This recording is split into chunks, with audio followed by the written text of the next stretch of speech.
Make every night a wonderful journey, no matter where you are. Good night, sweet dreams. The first story flower clip.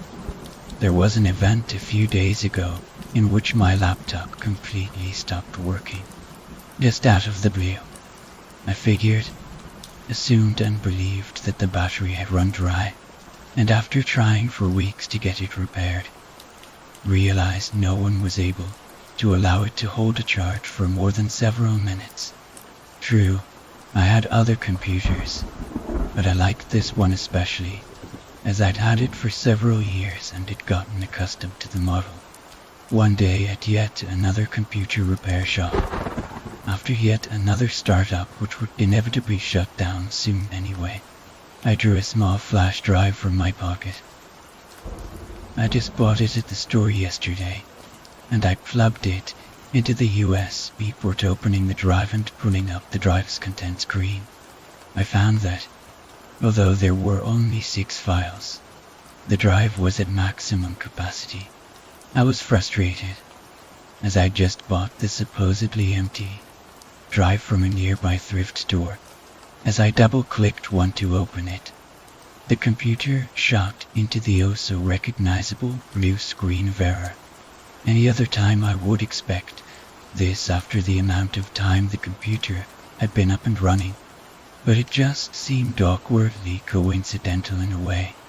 I put it out of my mind, taking my hopeless laptop back home with me and sticking the flash drive back into my pocket.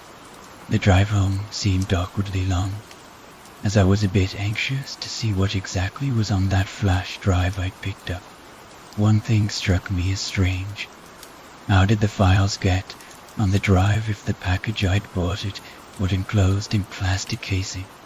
It couldn't have been opened, assuring myself this was some sort of breaking and glitch.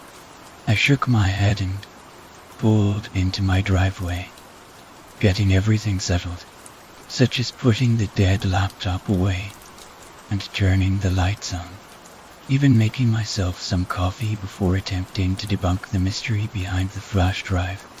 I sat down at my desk, my other albeit less mobile computer waiting to aid me in my task. Flicking the power on, I slid the flash drive in the second I saw my desktop appear. A strange thought lingered in the back of my mind, half having expected the computer to receive the blue screen as well once I'd plugged it in. The screen opened, just as I'd expected it to, and yet again there were 6 files.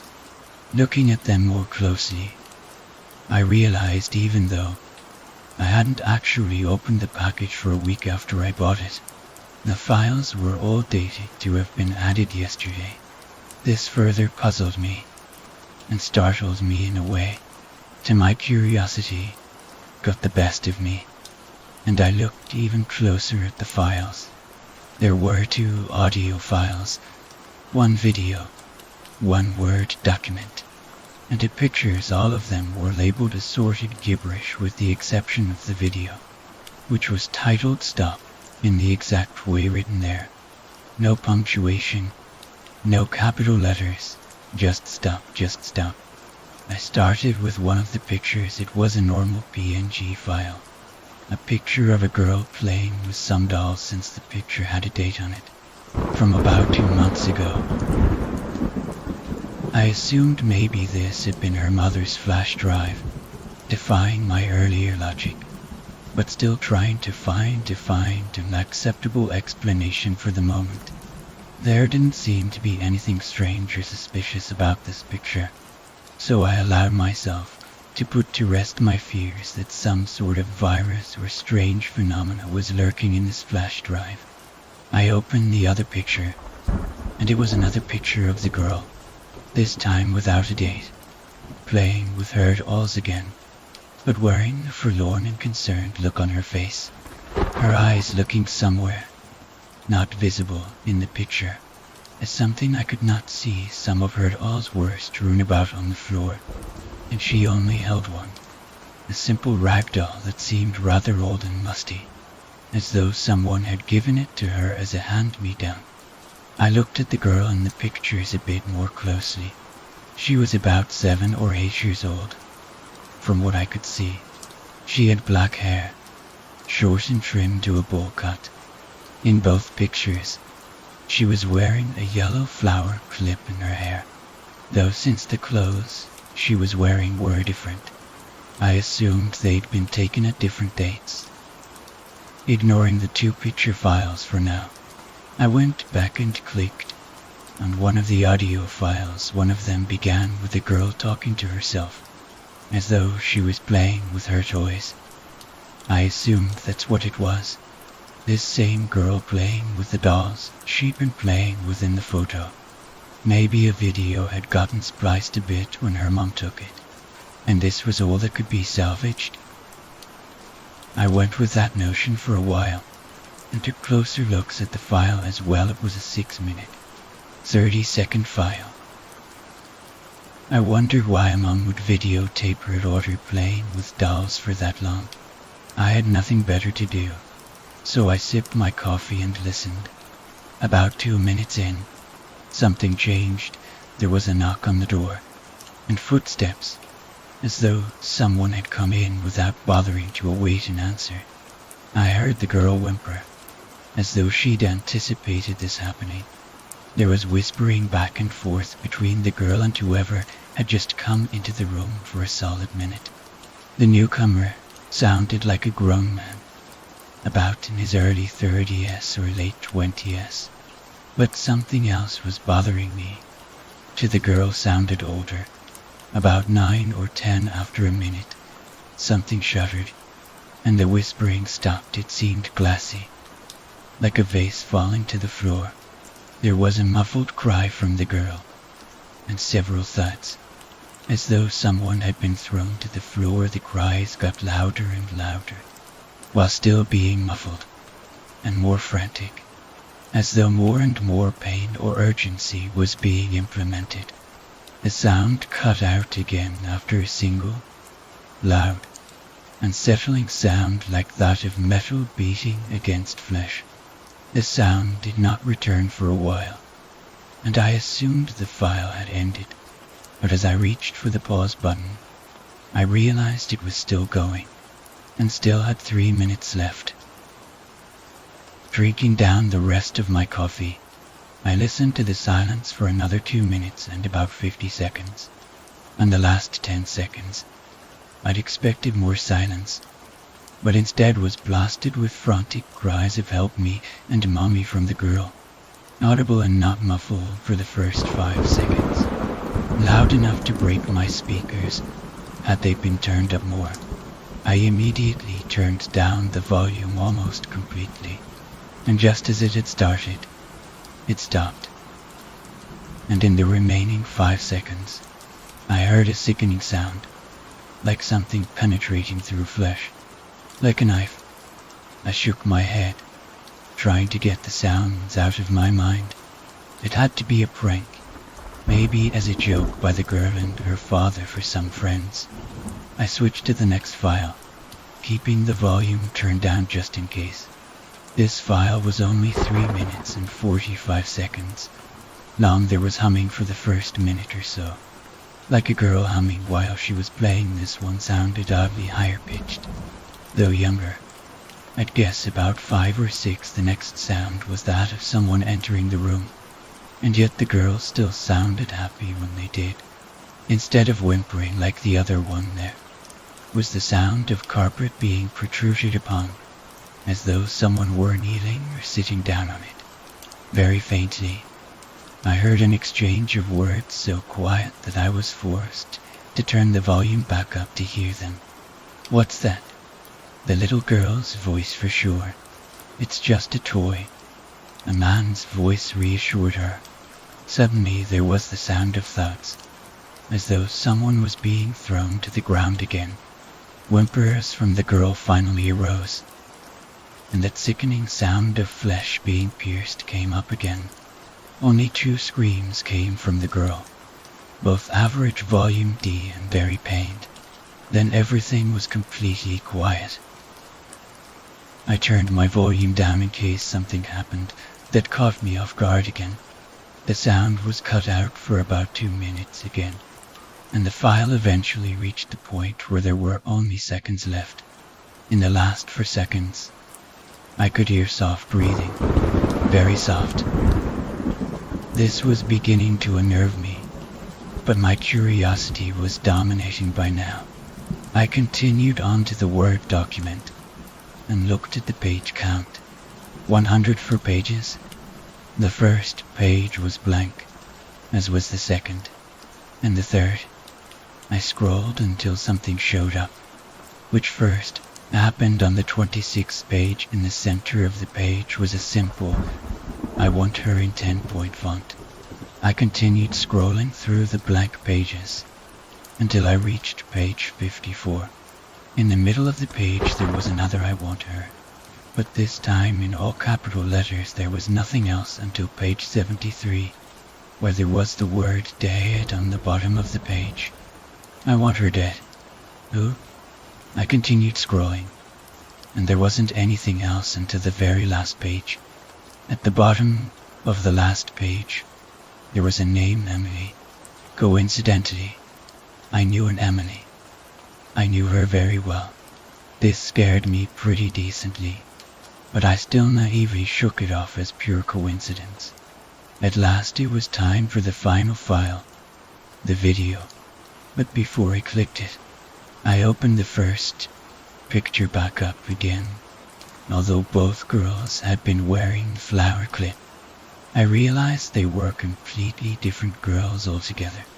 One of them was a tiny bit shorter, with blotched freckles, but otherwise the same haircut. On a closer look, the hair was a lighter shade than the second girl's hair. These girls were completely different people. I felt a chill go down my spine and mustered up my courage to open the video. The video was short, only 30 seconds long, but watching it felt like it would last for eternity. A small girl, this time with long red hair, and that same yellow flower clip in her hair, was lying on the ground. Face down, her head was turned sideways, and she was motionless, drooling blood onto the carpet. A puddle of it laid below her face, tangled in stray locks of her hair. She was missing her right hand, and in its place was a cleanly cut space, showing her flesh and bone to the world as it dripped blood. The skin was turning a sickly green shade, withering, almost, and I swore I could see maggots wriggling around in the absent space her arm used to be in, eating away at the decaying skin. Her arm had been gone for quite some time. The flesh was rotting away right before my eyes. Her neck was broken as well, and the bones were sticking out from places they should never stick out. My neck burned a little looking at this. It was as if someone had wrung her out like a towel. The rest of her was intact, and yet there were 2 more factors that scared me. There was a knife lying on the carpet, amidst a sea of splattered blood nearby it, as though it had been thrown down, and there were dolls, also sprinkled with blood, lying about it. The other factor was the man crouching behind the girl's body, just staring down at her for 28 seconds. The man stared at the girl, breathing softly, but for the last 2, he looked up at the camera and just glared. His eyes were dark brown, but thoroughly disturbing and unsettling. It was as though they were seeing past my eyes down into my soul, into where my secrets were kept, under lock and key. He was dressed in all black, wearing a heavy-looking black jacket and a black hat. No color from him was anything but alarmed and highly horrified. I was just considering calling the police at this point. I leapt up and darted for my phone, but I stopped and acted casually as my 7-year-old daughter arrived home from school. She carried an envelope in one hand, addressed to her. There had been no mail when I'd gone to check earlier, and the mailman hadn't even come yet. Someone must have given it directly to her. More concerned with my problem at the moment, I dialed the local police station and recounted to them the story of the strange files and videos I'd found on the flash drive. After filing a thorough report and being reassured that there would be police cars arriving at my house in several minutes, I hung up the phone inside, slinking back to the computer and staring at the files in depression and shock, still shaking from the overall shock of their contents. Out of nowhere, a new file appeared on the bottom of the content list of the drive. I took a deep breath, ignoring the logic this was not possible by technical standards, and looked at it. The file was dated several seconds before I'd seen it appear, and was labeled next. I took a deep breath, expecting the worst from my newfound nightmare generator. Double-clicking it, my eyes opened wide with pure concentrated terror. It was a picture of my daughter, dressed as she was today, playing with her dolls in her room. I leapt up from the chair, dashing into her room and flinging the door open. "Emily," I cried. "Yes, Daddy." She looked up from her dolls, contemplating the cause of my horror. I froze in terror as I looked at her head. Sitting upon it was a yellow flower clip. At that moment, I could have sworn I heard soft breathing behind me. The second story. Final words. These are the last words that I will ever send to the outside world. This place will be my tomb, as it was for so many others before me. They have allowed me to communicate for a short time, so I am typing this to prevent anyone else from suffering this fate. I can't tell you my exact location. They won't allow it. I can, however, tell you that it's in Maine on the Atlantic coast. Its appearance is misleading, so it may be hard to differentiate from any normal house, but it is quite a way off the beaten path. It is a small, pleasant house, and it looks well kept with the exception of a paint chip or two. It's painted white, with a roof shingled in blue and trimmed with a yellow border with intricate designs. It's fairly large and has 2 floors. From the outside, it seems perfectly normal, and the above ground floors agree they are decorated with the typical mansion set, and just as the outside, fairly well kept. The thing is, this house has been uninhabited for decades. There is no one here to stave off dilapidation, yet not even a speck of dust can be found. They care for this place. Investigating the above ground floors, though, you won't find anything worth note, save for the general well-being. The real story lies in its past, and what lies behind steel doors. The estate was owned by Leonard and Renee Arrington, a rich family that had it built in the 1950s. Their son, Timothy, died at a young age of stomach cancer. After that, they accepted mental patients and doctors into their home due to a lack of space at the local institution. Below their house, they had a complex built to house the patients, and some of the ones that seemed more stable were allowed to work for the family as servants. One of these patients was Liam Vallis, despite warnings from other patients. His kindness and polite manners awarded him a spot as a servant. He began talking with the little girl of the family, Jessica, who was only 10 years old. For months, there were no complaints of him. That is, until he broke a glass in a fizz of rage. It wasn't until yet another month afterwards that Jessica told her parents what happened. He'd come to see her as his own daughter and offered to run away with her. When she refused, he became livid and threw a glass against the wall. The parents confronted Liam immediately, and he promptly denied everything, being left with a simple warning. That night, Liam took a knife from the kitchen. He murdered the parents and the doctors in their sleep and took Jessica from her room. Neither of them were found after that. The ham was inherited by Jacob, the only surviving heir. He left his home in Massachusetts and moved his family to the house. Despite the previous events and warnings from the doctors, he opted to keep the patients, but after a year of peace, tragedy struck again. A mysterious fire broke out below the house in which many patients died. Half of the complex was charred. Some patients were found trying to escape their flaming straitjackets, while some were simply propped against a wall. One even had a smile that was still recognizable, though the flesh was scorched. Shortly after, the local institution was expanded, and the doctors and patients moved back. The underground complex was never used again. In fact, it was sealed off with locks today.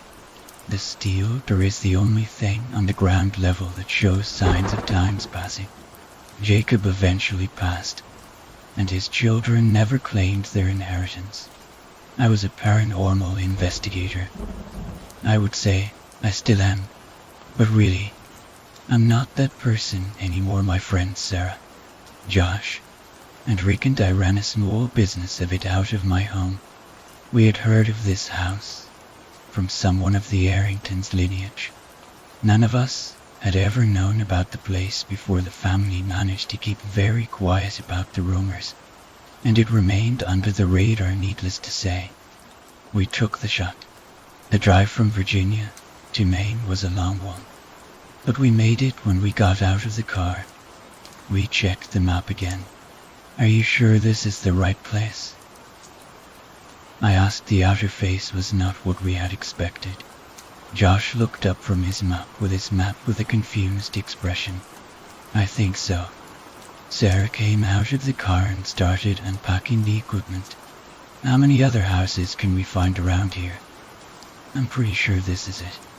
We unpacked and headed in after searching around the spotless 2-stories for a couple hours. We were about to give up that when Sarah and Rick found the rusted metal door.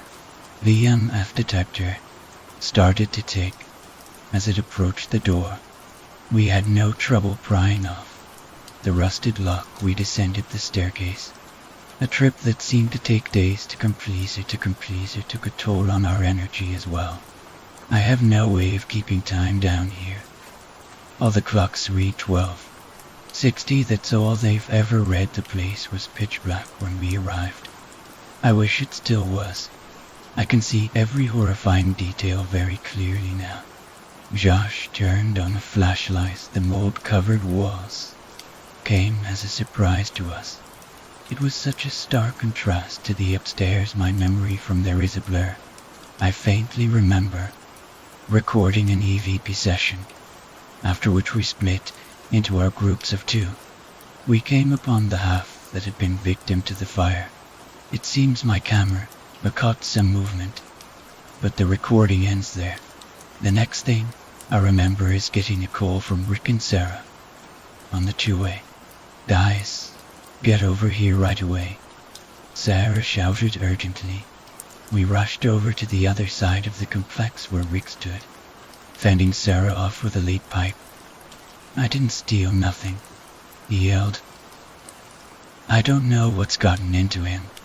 She said. She turned her back to walk towards us, but as she did, he swung with the pipe. The swing barely missed her head. We tried to grab him, but a second swing connected with Josh's head. He continued to savagely beat Josh until we pulled him off. He was bleeding profusely, and we had no medical supplies.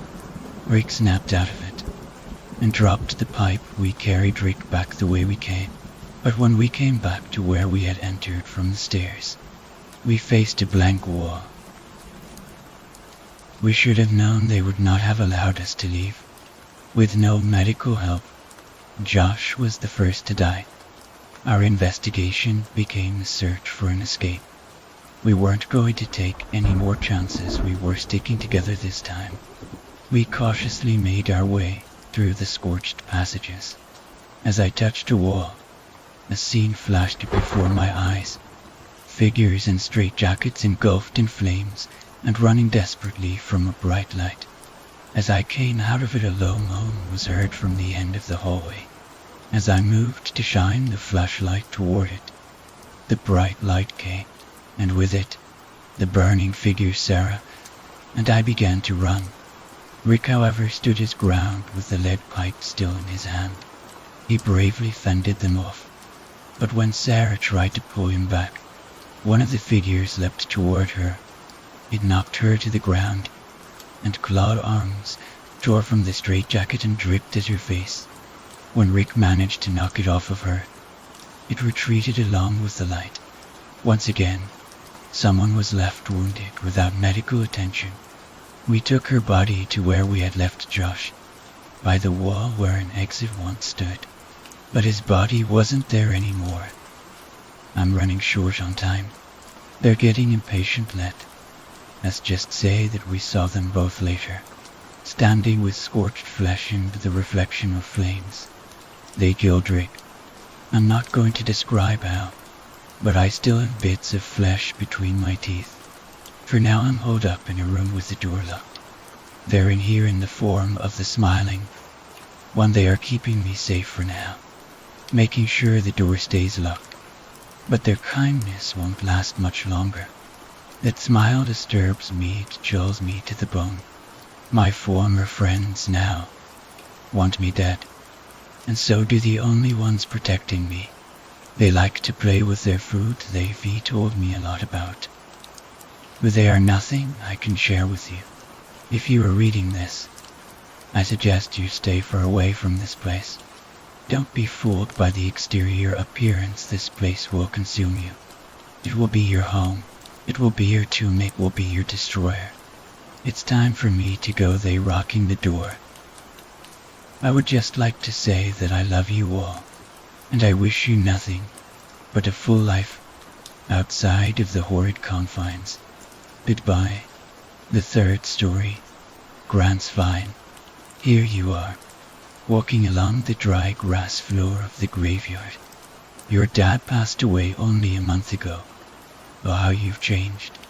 Nothing stops you from visiting his gravesite at least 2 or 3 times a week. Usually a kind old man wanders around the graveyard every time you visit, so at least you have someone to keep you company. It's an old graveyard, nothing too special. It's located at a small church, and all the people are very nice. However, the graves are pretty old. There's lots of dead grass, so much you can barely see the flat tombstones, even though they are dark black. So here you are, walking through the thick dead grass. You stumble on your feet, trip, and you cut your leg on a thick old vine. Congratulations, you have found Grant's Vine. Now, this particular vine may look like nothing, but don't let that confuse you. The Grant's Vine grows from the corpse of whoever was buried in the soft, moist dirt. It begins growing from the vein of the wrist during the start of rigor mortis. After the corpse is buried, a tiny blue stem will begin to grow. It completely shoots through the casket, becoming a thick vine. When the vine is cut open, it reveals a disgusting, thick blue vein. You lay there, and you notice a cut on your left cuff. It is bleeding immensely, and the tear in your skin is dark purple. You decide to go home, so you get up and start limping. It takes a while, but you manage to get home. A small trail of dark blood follows behind you as you make your way back, and your vision becomes blurry. You open your door and proceed to make your way to the medicine cabinet, staining your floor with cherry red blood. Some pain cream and a large band-aid seem to do the trick. At least, that's what you think. You get yourself together and decide to rest until morning. What a long day you had, and you didn't even get to make it to your father's grave. You fall asleep, with your leg practically throbbing. You are now asleep. The dreams you are having are just a vision of a blinking eye. The blinking eye starts to bleed, and tiny worms are now falling from the center of the pupil. You wake up after this happens for a while, and you glance at your leg. The bandage put onto it has been dissolved with the blood seeking out of your flesh. And large blood-filled maggots are tearing and eating away at your wound. Something strikes you, and you begin scratching at your claw at the maggots. But it does nothing to relieve the itch that came across you. You then sprint to the bathroom and turn on the bathtub, letting the hot water fall as a variety of different-sized maggots fall to the ground. Shoving your leg under the water makes the maggots cling. So do it carefully. You slowly put your leg under, and the maggots fall off slowly. Oh God, the smell of the wound seems to decompose like a corpse. All of the tiny fly offspring are sucked into the drain, leaving you with a horrid smelling wound. You pick up a phone with your clammy hands and call the hospital. As the phone rings, you feel something strike up your left leg, all the way to your left shoulder. You drop the phone and look at the mirror to find that the left side of your body's skin is rising. Screaming, you fall to the floor and a large thick object is coming out through your skin. It appears to be a layer of wood. The wood makes its way out and stretches across your body as you scream in agony. It continues to wrap itself around you, squeezing you inside. Tighter, tighter, tighter. Pop you. Fee basically just, exploded inside of the wood. The wood still won't stop getting smaller. This goes on for a few hours. It's a vine. You are now a vine. The maggots were making your skin suitable to be grown with, and the vine grew. It stretched around the room to form a dome. It looks quite welcoming. This is where your soul can hide, because you will be stuck as a ghost forever. Have a nice sulk, because it's my turn. I am now writing this as quick as I can, because the wood is getting so small. Please spread the word, and always, NEV or walk barefoot in a graveyard.